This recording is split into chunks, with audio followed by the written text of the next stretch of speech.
This is US and China turn 3. China only has 4 IPCs, so they're going to have 1 infantry and save $1. The Americans have 53 IPCs. They now no longer have to worry about their production capacity because their factories are now major factories. They have 53 IPCs to spend. They have to spend 3 on their tech advancement.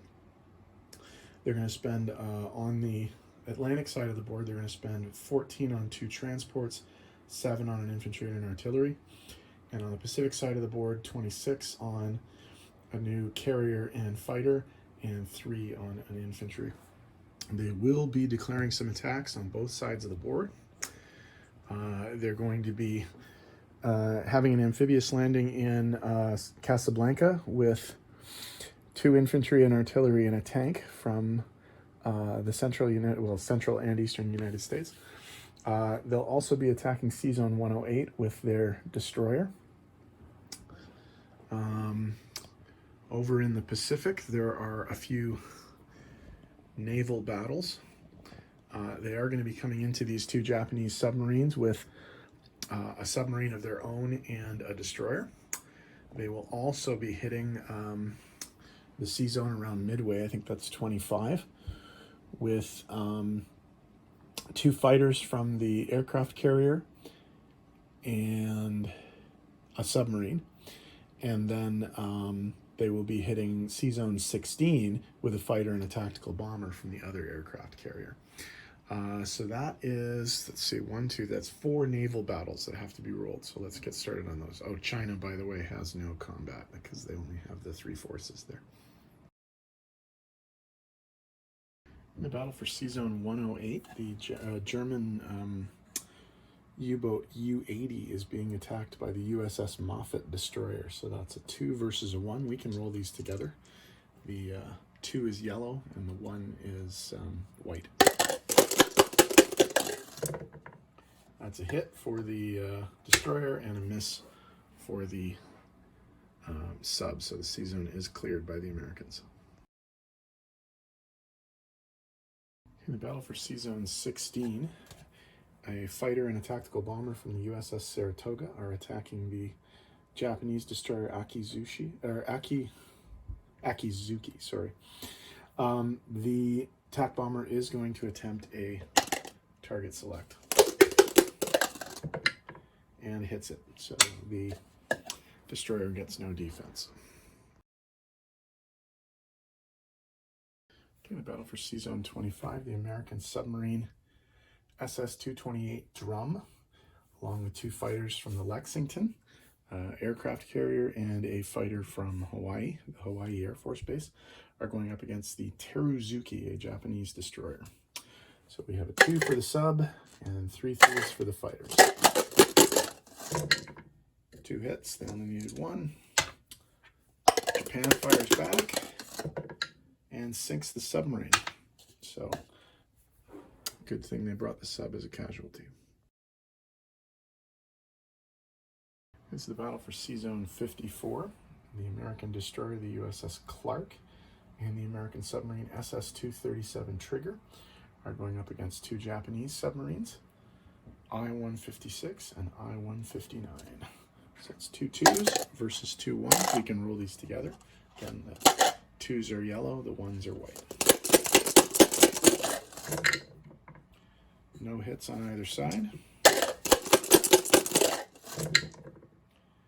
1 hit on the American side.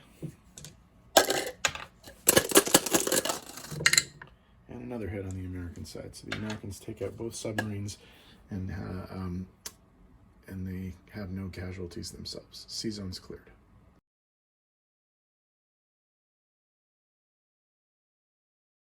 Okay, in terms of non-combat movement, the carrier and the cruiser are going to move 3 spots from Sea Zone 101 to Sea Zone 91 and support the landing there.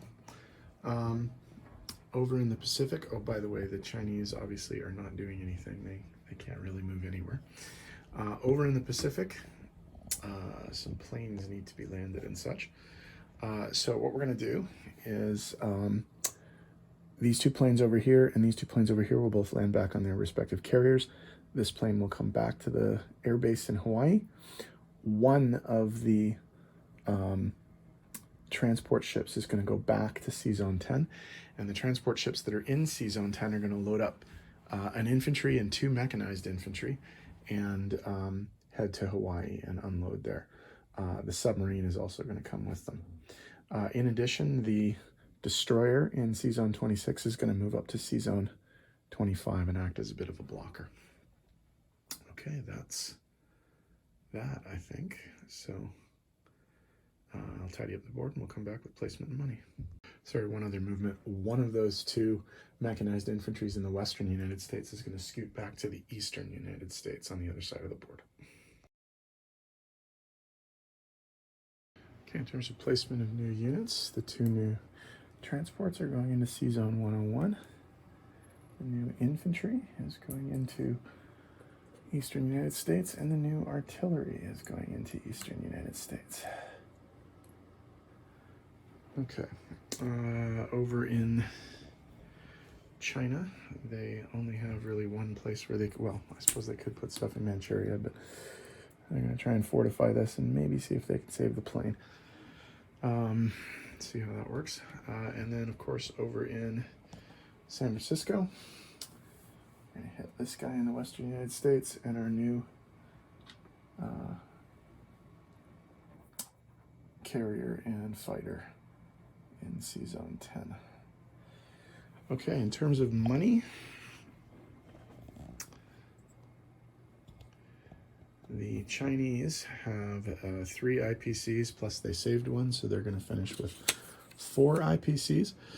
The Americans have a 50 IPC base income and several bonuses that kick in because they're now at war. They get 10 IPCs because they built at least 2 units on the eastern and the western side of the board. They get 5 IPCs for controlling all the Central American stuff, and they get 5 IPCs for having all of their original islands except for the Philippines. So that's 50, 60, 70 IPCs for the states in preparation for turn 4. Brits are up next. We'll see what they do now that their capital's been taken.